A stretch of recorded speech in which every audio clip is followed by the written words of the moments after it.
काम होता है,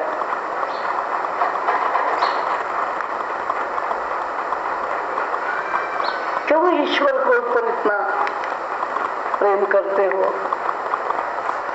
बस प्रेम करने को अच्छा लगता है इसलिए करते हो।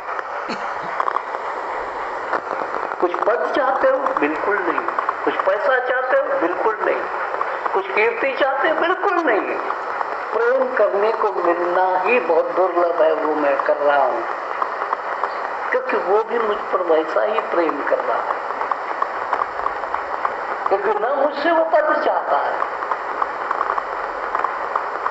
न मुझसे वो पूजा अर्चना चाहता है, परमात्मा से कुछ भी नहीं चाहता है। आप इसलिए करते हो कि आप सौदागर हो, उससे कुछ चाहते हो, निकालना चाहते हो। इसलिए मैंने परमात्मा पर प्रेम करने वाले कोई प्रेमी समझा है, देवी देवताओं पर करने वाले को नहीं समझा है।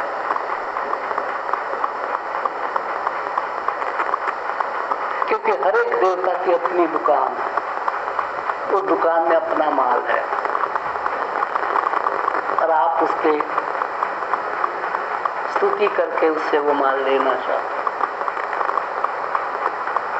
इसलिए यहाँ इसमें दरियालाल ने कहा कि केवल एक को भजे और किसी को नहीं, और एक वो जो जात का व्यापारी है।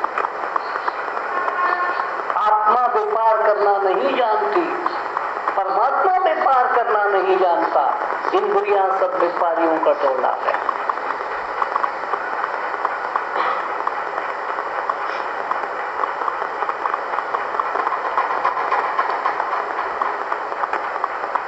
इसलिए आपको मालूम नहीं कि आप क्या कहते हो।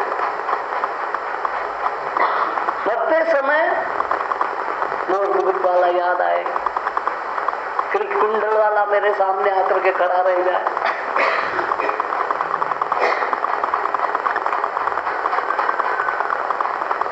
आज तक मैंने वनवासी राम को चाहने वाला लोग नहीं देखा। जो चाहते वो राजा राम को चाहते। भाजपा पार्टी का राम राज्य, राम वनवास एम नहीं है। जब राम वनवास करे तो सबको वनवास में जाना पड़ेगा जी, सबको गद्दी पर बिठाए, राम राज्य होगा। सिंहासन मोर मुकुट मुनाफे का सौदा, घाटे का नहीं। वनवास तो घाटे का सौदा है। इसी आज तक कितने मंदिर बने होंगे, आपने कहीं वनवासी राम का मंदिर नहीं देखा होगा। सीता ने मुकुट पहना है, राम ने मुकुट पहना, लक्ष्मण ने मुकुट पहना, हनुमान जी बेचारा उसको भी मुकुट पहना है सोने का। क्योंकि असली नियत हमारी उन मुकुटों पर है, उन पहनने वाले को हम कोई वैल्यू नहीं दी।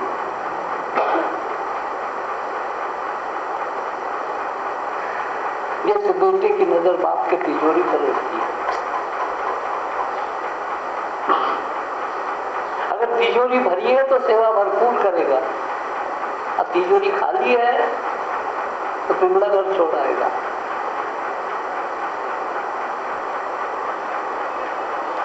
ऐसे देवी देवताओं के उपासक ऐसे ही होते, उनसे कुछ लेना है इसलिए प्रेम कर रहा है।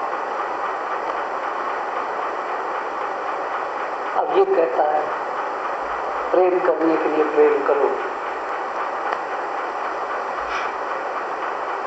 प्रेम ही प्रॉफिट है।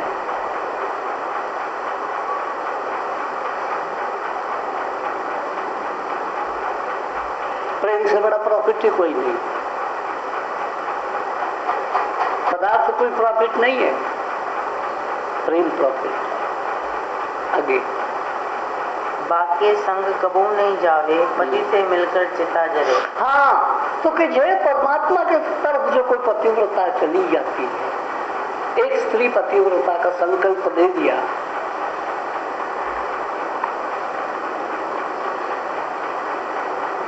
अब जब उस पर स्नेह कर लिया, जुड़ गए उसके साथ, अब उसकी हालत खस्ता आ गई। खस्ता आती समाज, देखो समाज कहते हैं, समाज हंसने क्या पाया तूने उसके साथ शादी करके।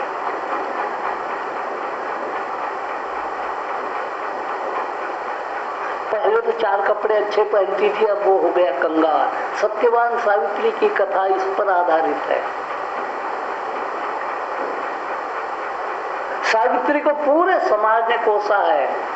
अब पूछते हैं कि क्या देखा उसके पास, सत्यवान के पास, जो तू उस पर फिदा हो गई।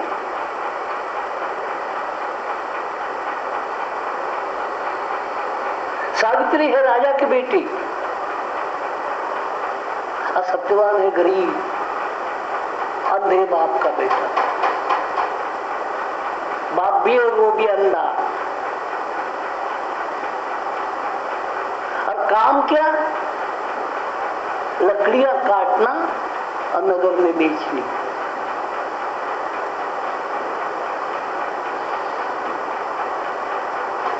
और राजा की कोरी ने उसको देख लिया और उसको मन ही मन वर लिया।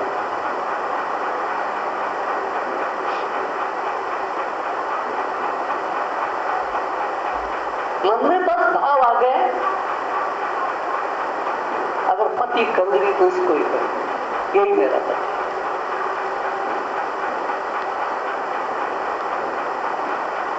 सबने कोसना शुरू कर दिया, क्या खोजा, क्या तेरा रूप, क्या तेरी जाति, क्या तेरा खानदान, राजा की बेटी कंगाल को वर चुकी।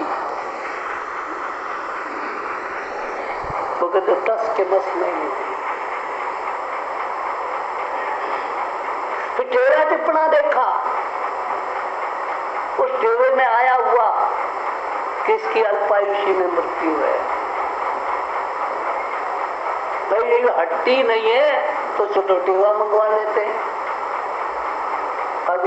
सत्यवान का, और सत्यवान के बाप ने टेवा दे दिया। उसमें निकला हुआ इसकी अल्पायुष्य में मृत्यु होगी। वो पेश किया उसके सामने दलील के टेवा देख, इस टेवे में लिखा है कि जल्दी मरना इसने। क्या सुनिए,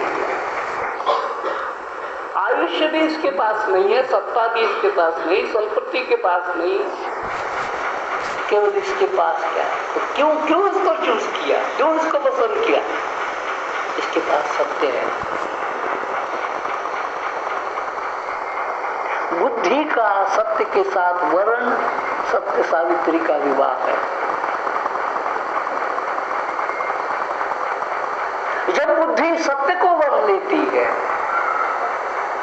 तो सत्यवान सावित्री का विवाह हुआ। और सत्य को उससे बुद्धि से हटाने के लिए जनता की कई जगत की दलीलें होती है, उसकी उम्र थोड़ी है, उसका फलाना है, उसका फलाना, जो कुछ भी होगा बस मैं वर चुकी सो वर चुकी, अब कुछ नहीं। अरे बीच में कोई आकर्षण काम में आया, इसको कहते पतिव्रता अलग। भूखे मरोगी, मरना पड़ेगा।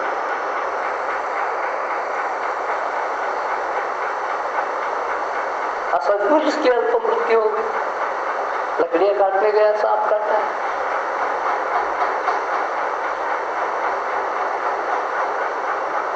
अब यहाँ सत्य का प्रभाव बताया है कि सत्य का बुद्धि में अगर सत्य इतना बलवान हो सकता है तो आपको सत्य से कोई अलग नहीं कर सकता।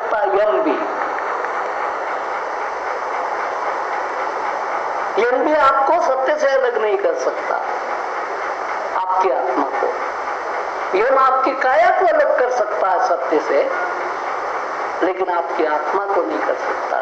ये इस कहानी का सार है, सत्यवान साहब।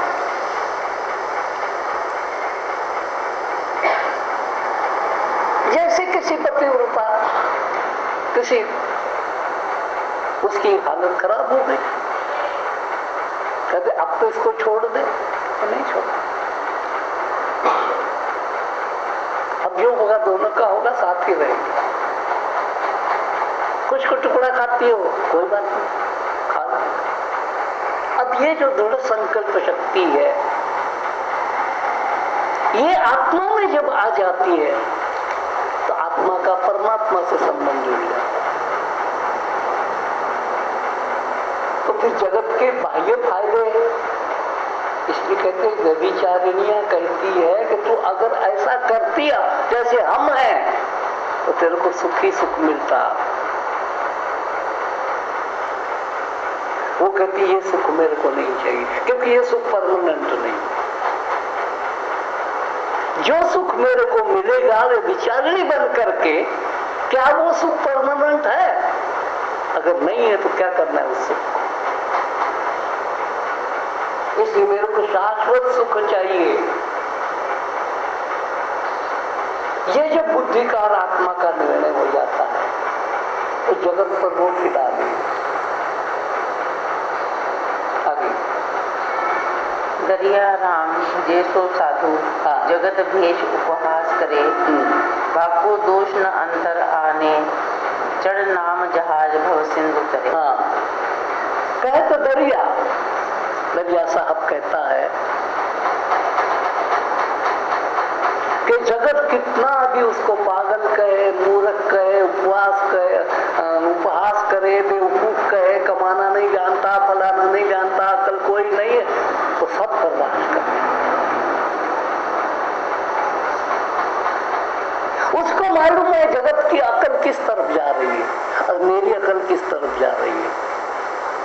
जगत के अकल ने रास्ता कौन सा अख्तियार किया हुआ?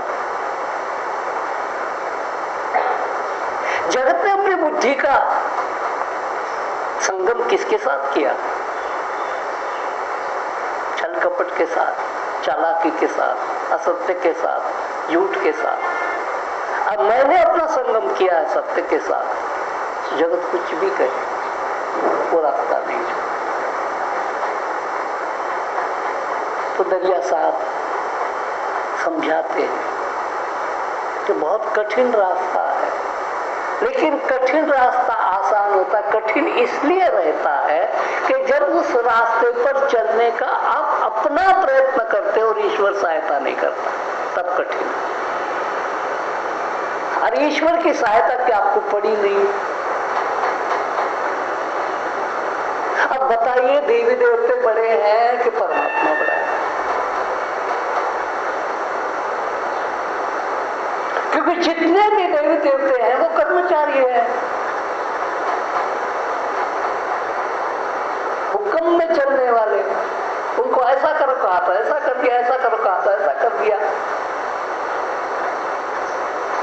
आप किसी के घर में जाते हो, मान लो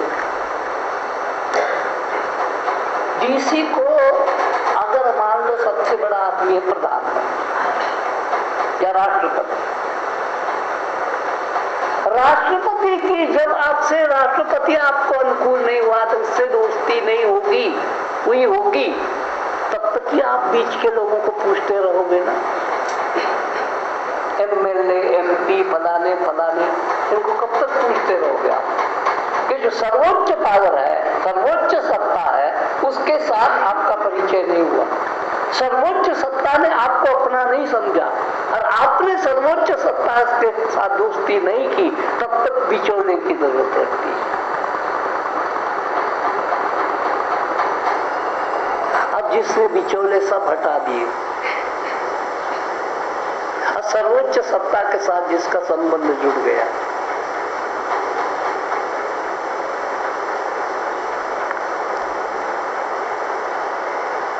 वो बिचौलों को क्यों पूछेगा? क्यों चपरासी के लिए जी हजूरी करता रहता? क्योंकि उसको राष्ट्रपति ने कहा कभी भी आकर के मेरे को आप मिल सकते हो। सारे कर्मचारी आपके लिए कोई कर्मचारी नहीं, औरों के लिए रुकावट डालेंगे, रोकेंगे। लेकिन जब राष्ट्रपति का हुक्म निकल गया कि ये जब मेरे को मिलने को आएंगे इनके लिए कोई मनाही हुक्म नहीं। सब चारों तरफ सर्किल निकाल दिया, चपरासियों को सबको बता दिया, इनके लिए कोई कभी भी आधी रात ये मेरे को मिलने को आ सकते हैं। आगे किसका हुक्म चलेगा? तो देवी देवताओं की उपासना, कर्मचारियों की, चपरासियों की उपासना, और इनसे भी कुछ मिलता है। चपरासियों से दोस्ती करने से तो कुछ मिलेगा, घर की रसोई होगी उससे दोस्ती करने से भी कुछ मिलेगा, घर का रसोईया आगा उससे भी कुछ मिलेगा। हमारे विमला सोंदी के यहाँ एक रसोईया था, उनके सामने टेलर मास्टर रहता था। टेलर मास्टर को लगा कि रोटी घर से दोस्ती दोनों की हो गई, कपड़ा मुफ्त सीख देने का सोचा रसोईया का। दर्जी ने कहा कि तेरा कपड़ा मुफ्त सीख देंगे, तो बदले में क्या करना, पिछले दरवाजे से हम रोटी घर से लाएंगे, सब्जी तूने देनी, ठीक है, और तेरा कपड़ा मुफ्त सी देंगे। बन गई दोस्ती।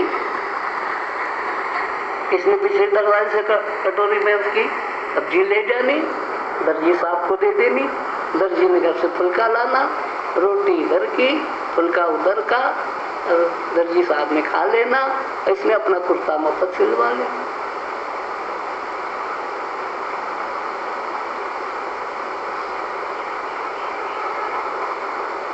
कई कोठियों में नौकरानियां होती, कपड़े धोने वाली इधर उधर ही, अपने किसी रिश्तेदार को दीवार के पार बुला देती है, चीनी है नहीं माँ घर में, उधर आया, मालकिन जो है ना बड़ी खराब है, वो तब सोती है, वो टेलीविजन देखती, शांति जब आती है ना, तब वो बिल्कुल चुपती नहीं, शांति बैठने देखने को बैठ जाती है ना। उसी समय तो ना 9:30 बजे का टाइम है नया, तू दीवार के पास आ जाना, मैं तेरे को लिफाफे में डाल करके चीनी दे दूंगी। हो गई ना दोस्ती, चीनी मिल गई, दोस्ती हो गई। ये सब देवी देवताओं के नतीजे हैं।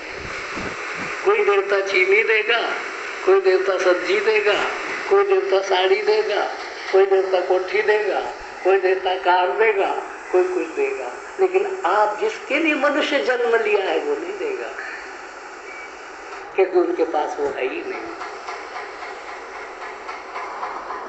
ओम नमः शिवाय जपो तो पति मिल जाएगा।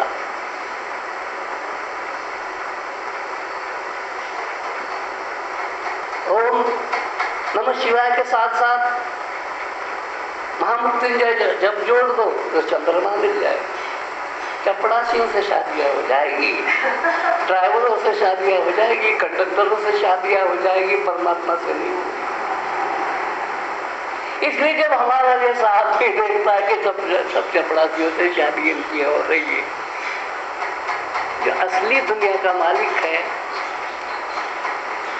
उनके यहाँ तो इनकी कोई वैल्यू नहीं है। तो दया आती है, फिर समझाना पड़ता है, इन सब चपड़ासियों की उपासना छोड़ दो और एकमात्र परमेश्वर की पूजा में लग जाओ। फिर कोई मुहूर्त कुमुहूर्त कुछ भी नहीं रहता, सब जल करके खाक हो जाता। अब मुहूर्त की बात नहीं,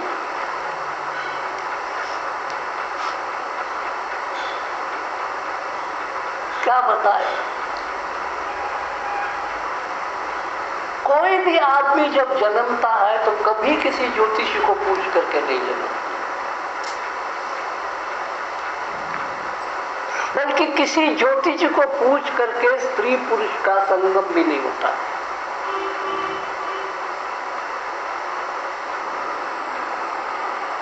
आपने सब बच्चों को जन्म दिए,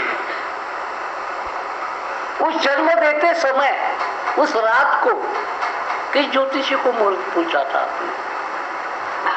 क्या आज हम पति पत्नी इकट्ठे हो रहे हैं?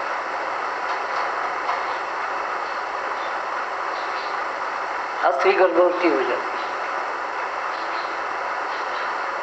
ज्योतिषी के मुहूर्त के बिना तो गर्भधारण करते हो,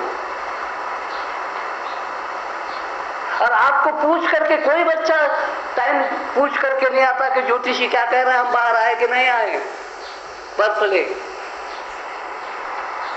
आप सबके संतानें पैदा की है,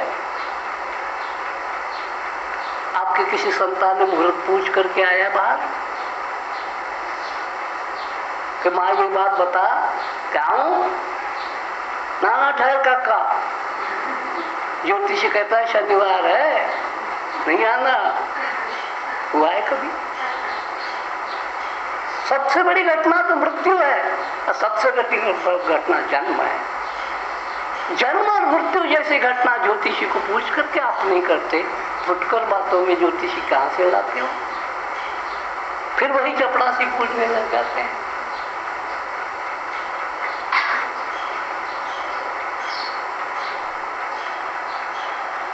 कोई ऐसा आदमी देखा आपने कि जिसने कहा यमराजा ठहर जाओ, अभी ज्योतिषी को पूछा नहीं मैं मरूं कि नहीं मरूं?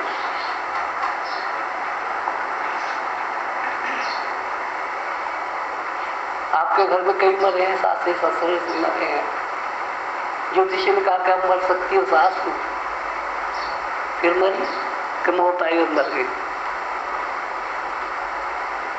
तो जन्म की घटना ज्योतिषी को पूछेगी, मृत्यु की घटना ज्योतिषी को पूछे,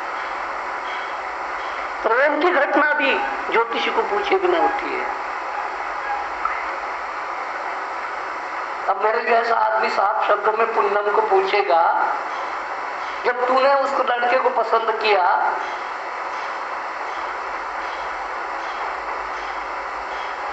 मल्होत्रे को, तो टाइम कौन सा था?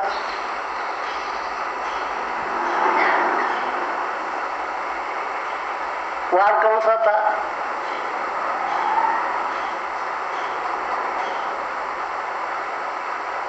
दोनों के बीच में अट्रैक्शन पैदा हो गया, उन्होंने एक दूसरे को पसंद किया। सावित्री ने जब सत्यवान के साथ वर्ण किया होगा, कब सावित्री का सत्यवान पर मन गया और कब वो एक दूसरे के हो गए? किसी ज्योतिषी को पूछ के हुआ। ज्योतिष भी एक शास्त्र है, गणित शास्त्र है, नहीं ऐसा नहीं है, लेकिन उसके लिए सारे जीवन मरण का ही वो मुख्य प्रश्न बना दिया जाए।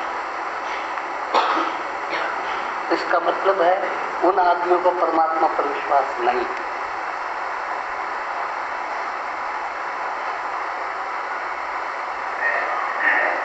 और जिसका परमात्मा पर विश्वास होगा वो कहेगा मेरे को जब ऐसी वो बुद्धि देता है, वो मूर्ख निकाल दिया,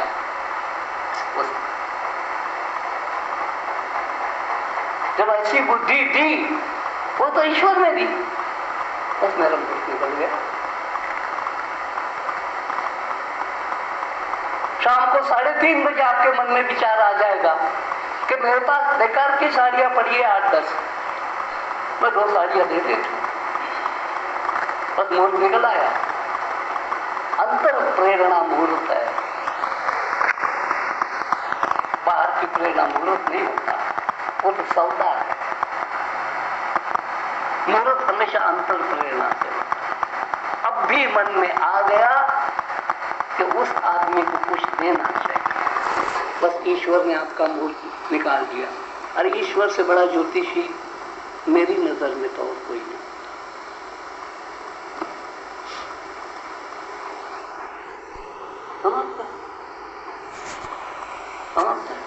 हाँ जी, हाँ, 2 मिनट प्रभु का ध्यान।